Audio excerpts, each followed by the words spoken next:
Timnas Indonesia usia 17 meraih hasil positif di matchday pertama fase grup A dengan menahan imbang Ekuador 1-1. Bermain di Stadion Gelora Bung Tomo, Surabaya, Timnas Garuda yang mendapatkan dukungan penuh dari supporter berhasil unggul lebih dulu lewat gol dari Arkan Kaka. Namun sayang, gol dari Ellen Obando memaksa Indonesia harus puas berbagi satu angka. Meski banyak pekerjaan rumah yang harus segera diselesaikan, namun dengan koleksi 1 poin, Timnas Indonesia memiliki peluang cukup lebar untuk lolos ke babak 16 besar. Bertengger di posisi 2 klasemen di bawah Timnas Maroko, Timnas Indonesia akan berhadapan dengan Panama usia 17 pada matchday kedua, Senin 13 November 2023. Panama sendiri sebelumnya harus menelan kekalahan 2-0 di matchday pertama saat melawan Maroko usia 17.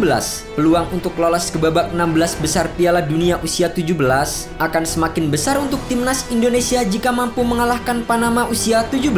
Dengan 4 poin di tangan, Timnas Indonesia usia 17 setidaknya sudah punya modal bagus andai harus bertarung di perebutan tempat ketiga. Di sisi lain, meskipun kalah 0-2 dari Maroko di laga pertama, Panama bisa memberikan perlawanan sengit. Jelang menghadapi Panama di matchday kedua, Timnas Indonesia telah mempersiapkan formasi terbaik dengan berisikan pemain andalan. Welber Jardim akan kembali menjadi pemain kunci untuk Timnas Indonesia usia 17. Pemain berusia 16 tahun itu tampil cukup bagus pada duel melawan Ekuador. Pada duel melawan Panama, Jardim mungkin akan dimainkan sebagai bek kiri. Selain Welber, kembalinya Amar Berkic ke latihan terakhir Timnas Indonesia juga menjadi kabar baik bagi Timnas Garuda. Pemain diaspora itu sudah fit untuk tampil di Piala Dunia usia 17 2023. Sebelumnya, debut Amar Berkic dalam laga resmi bersama Timnas usia 17 sempat tertunda lantaran sang pemain mengalami masalah diare. Alhasil, Amar Berkic hanya menjadi penghangat bangku cadangan pada laga perdana Timnas Indonesia usia 17. Jelang menghadapi Panama usia 17,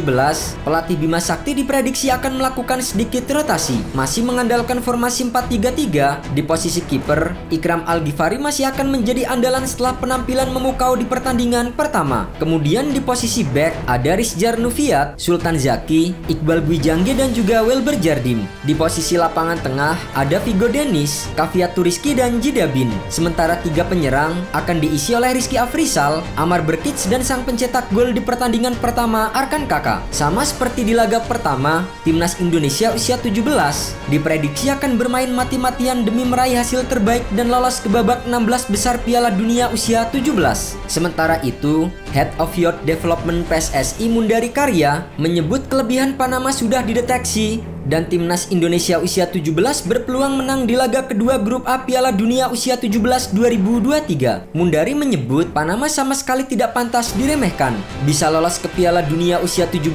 2023 lewat jalur kualifikasi membuktikan kualitas yang mereka miliki. Meski kalah 0-2 dari Maroko, Panama tetap punya potensi merepotkan. Bahkan, Indonesia bisa dibuat kelabakan jika tidak tampil solid. Kendati Panama punya kualitas, Timnas Indonesia yang tampil di hadapan publik sendiri disebut sangat berpeluang meraih kemenangan. Ini tergantung dari bagaimana pemain mengantisipasi kelebihan lawan. Salah satu kelebihan Panama yang harus diantisipasi adalah postur mereka yang tinggi. Dengan postur menjulang, Panama disebut lemah dalam memainkan bola panjang dan umpan silang. Menghadapi tim seperti Panama, pertahanan Indonesia juga harus selalu fokus dan rapat. Jika tidak solid saat antisipasi bola mati seperti tendangan bebas dan sepak pojok, bahaya akan selalu mengintai Indonesia. Dan 1 gol Ekuador ke gawang Timnas Indonesia usia 17 menjadi salah satu buktinya. Gawang Garuda Asia dibobol Ekuador lewat sundulan yang berawal dari sepak pojok dan lemahnya barisan pertahanan Timnas Indonesia.